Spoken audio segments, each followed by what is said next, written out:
भक्ति का नाम ही है पवन सिंह। हाँ। चले पवन तो रोके कौन। भैया के कंफर्म सॉन्ग आ रहा बा, का कहले रही कि भैया के सॉन्ग बहुत ही जबरदस्त होके वाला बा। बोल रहे हैं कि जैसा ही कुछ हमारा पता चला था ये गाना के लेके कहे नेक्स्ट धमाका होके वाला हुआ पावर स्टार पवन सिंह के। अरे उनकर तो काम बा गाना दे रिकॉर्ड बनावे खातिर तैयार रही लोग। तारो के काले बतैले रही वीडियो के माध्यम से कि जैसा ही कुछ हमारा हाथ लागता तार लोग के बताओ जी। दीपक भैया से कल रात में हम बात करी व्हाट्सएप पे कि भैया के सॉन्ग आए वाला बा कि ना।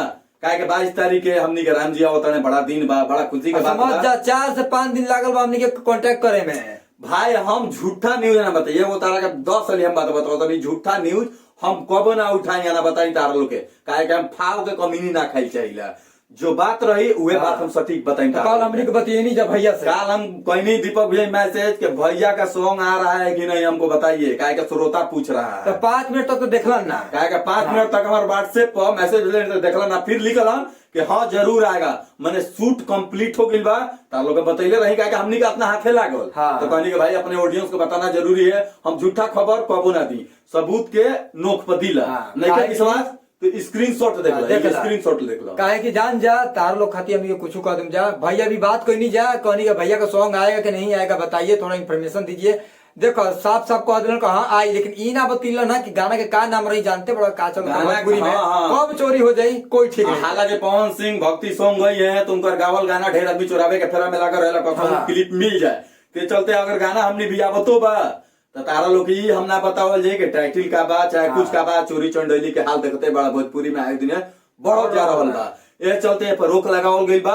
हाँ अगर गाना का आई तो तारा लोग अगर हमने के आओ कुछ पता चलता कि मैंने पोस्टर कब आई तो तारा लोग वीडियो के माध्यम से बताइम जा। लेकिन एगो बात तारा के आओ बता दे तनी कि पवन सिंह के काम है गाना देना, ऑडियंस का काम है और तो बता दे भक्ति के नाम से जानल जानल।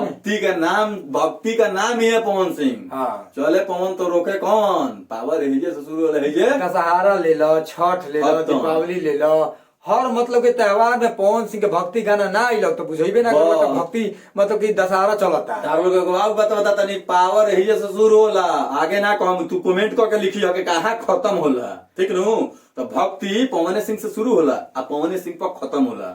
बहुत जल्द नया धमाका देखे के मिली है। जैसे ही हमारा आओ कुछ पता चलता मैंने के गाना के डेट कब तक आई क्वेश्चन गाना रही तार लोग वीडियो के माध्यम से हमनी के बताओ जी जरूर। हाँ लेकिन एक बात आप लोग को बताएं जरूर, पोस्टर के नाम ना बताएं जा। एक बच्चा का नाम तो तू हमारा के कुछ कह दे तो हम ना बताएं। का है कि चोरी चंडोली आए दिन बढ़ता ना बुझा तो मत बोलो। ठीक नु 22 तारीख के जो सॉन्ग आए वाला बा एक अपने आप में इतिहास बा। 22 तारीख के हमारे जितने श्रोता हैं सबको से हाथ जोड़ के विनती बा कि 22 तारीख के रात में पावली लेखा दिन बना दे बा।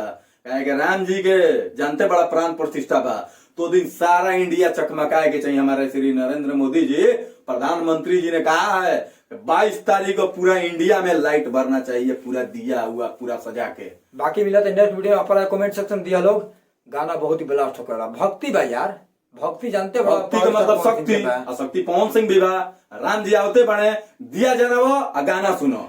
जब भोजपुरी इंडस्ट्री कहेला का सरस्वती पुत्र बने तो समझ लो 22 तारीख कितना बड़ा दिन बा। कतना अच्छा तुम्हें बताओ कतना गाना अभी तो ले आ गइल बा। ठीक बा गाना आ गइल बनू लेकिन लागत है कि 22 तारीख के पूरा खलबलाई बने का भैया के सॉन्ग को भाई 22 तारीख के आई कि ना आई। तार लोग बताई ये हवड़ा मत कहते नहीं दिले बनी मैंने अगला अभी कुछ पता चलता मैसेज पर बात करम फिर कि गाना कब तक आए वाला बा चाहे गाना कंप्लीट हो गया ना पोस्टर कब तक ले आई बस वीडियो के माध्यम से बताओ जी। ज्यादा क्या बोले के बाद चलो मिला तनी नेक्स्ट वीडियो में।